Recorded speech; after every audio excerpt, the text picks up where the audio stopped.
നമ്മളൊരു ഭയങ്കരമായിട്ട് പെർഫോം ചെയ്തിട്ട് മാത്രം കാര്യമില്ല, പടവും ഓടണം. എന്നാലേ ഇല്ലേ നമ്മൾ എന്തെങ്കിലുമൊക്കെ ചെയ്യുമ്പോൾ വെറുതെ എവിടെയെങ്കിലുമൊക്കെ ഇരുന്ന് എന്തെങ്കിലും ചെയ്തിട്ട് കാര്യമില്ല.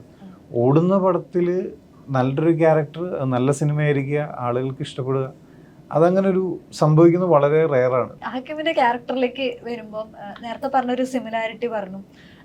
പക്ഷേ ഈ പ്രണയവിലാസത്തിലെ വിനോദ് എന്ന് പറയുന്ന ക്യാരക്ടറിനും ഈ നേരത്തെ പറഞ്ഞ പോലെ പറയാതെ പോകുന്ന അല്ലെങ്കിൽ കംപ്ലീറ്റ് ആവാത്തൊരു പ്രണയമാണല്ലോ. ഈ അതിൽ നിന്ന് കംപ്ലീറ്റ്ലി ബ്രേക്ക് ആവുന്ന ഒരു കഥാപാത്രമാണോ ഇപ്പൊ? പക്ഷെ ഗെറ്റപ്പിലും ഒക്കെ സെയിം ആണ്, താടിയുണ്ട്, ഏകദേശം ഒരേ രൂപസാദൃശ്യം ഉണ്ടാവുന്നുണ്ട്. ലൈക്ക് അങ്ങനെ ഒരു ബ്രേക്ക് ഇതിൽ വരുന്നുണ്ടോ? എനിക്ക് ഈ ക്യാരക്ടറിന്റെ ആർക്ക് ഇങ്ങനെ പറഞ്ഞു തരാൻ പറ്റില്ല.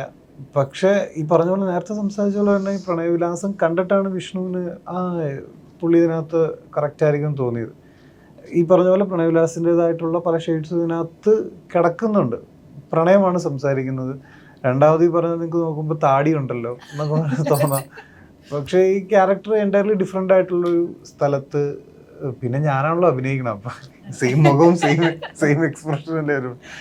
ഈ പ്രണയവിലാസം തന്നൊരു ഐഡന്റിറ്റി ഇല്ലേ, അതുവരെയുള്ള ക്യാരക്ടേഴ്സിനേക്കാൾ കൂടുതൽ എക്സ്പോസ്ഡ് ആവുന്നു. ഹക്കീം ഷാജഹാൻ എന്ന നടനെ ആ സിനിമ അടയാളപ്പെടുത്തുന്നു. ആളുകൾ പിന്നീട് പറയുന്നു ഇങ്ങനെ ഒരു പ്രണയം ഉണ്ടായിരുന്നെങ്കിൽ എന്ന ആളുകൾ കമന്റ് ചെയ്യുന്നു. അത് തന്ന ഒരു എക്സ്പീരിയൻസ് എന്താണ്? ആക്ച്വലി ഞാൻ ഈ പറഞ്ഞ പോലെ തന്നെ ഒരുപാട് വർക്ക് കിട്ടി തുടങ്ങി.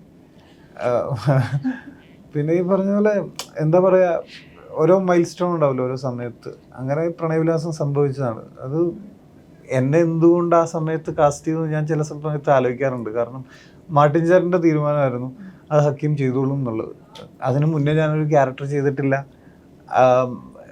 പെട്ടെന്നൊരാളെ അങ്ങനെ, ഞാനാണൊരു ഡയറക്ടർ എന്നുണ്ടെങ്കിൽ പെട്ടെന്നൊരാളെ വിശ്വസിച്ച് ഏൽപ്പിക്കുക എന്നുള്ളത് ഒരു എല്ലാവരും കൂടി ഒരു ടാസ്ക്കാണത്. അപ്പോൾ മാർട്ടിൻ ചേട്ടൻ അത് ഭയങ്കരമായിട്ട് വിശ്വസിച്ച് നീ ചെയ്തോളും ഓക്കെയാണ് എന്നുള്ളത് പറഞ്ഞിട്ട് പിന്നെ അവരെന്നെ തിരിഞ്ഞു നോക്കിയിട്ട് പോലുമില്ല.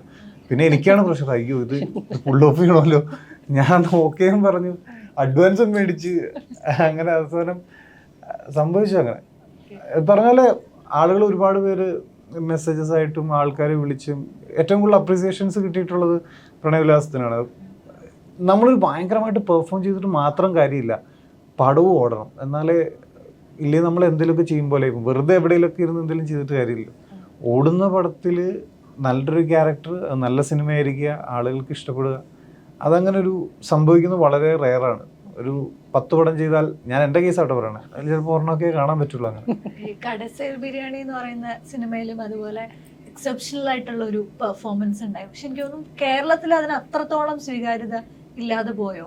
ഇല്ല, അത് ബേസിക്കലി അത് സോ കോൾഡ് ഒരു മൂവി കണ്ട് ശീലിച്ച ഒരാൾക്ക് ഡൈജസ്റ്റ് ആവുന്ന തരത്തിലുള്ള ഒരു നറേഷൻ അല്ലത്. അപ്പോൾ അതൊരു പ്രോബ്ലം. രണ്ടാമത് ഇതൊരു പാരലൽ മൂവിയാണ്, നെറ്റ്ഫ്ലിക്സിലുണ്ട്, ആൾക്ക് വേണമെങ്കിൽ ഇപ്പോഴും കാണാം. പക്ഷേ ഞാനത് ചെയ്യുന്നത് എൻ്റെ 25ാമത്തെ വയസ്സിലാണ്. എനിക്കിപ്പോൾ 32 വയസ്സ് കഴിഞ്ഞു. അപ്പോൾ ഈ 25ാമത്തെ വയസ്സിൽ ഞാൻ ചെയ്യുമ്പോൾ എനിക്ക് അന്നറിയാവുന്ന എൻ്റെ ധാരണ വെച്ചിട്ടാണ് ഞാനത് ചെയ്തത്. പക്ഷേ ആളുകൾക്ക് ഇഷ്ടപ്പെട്ടു.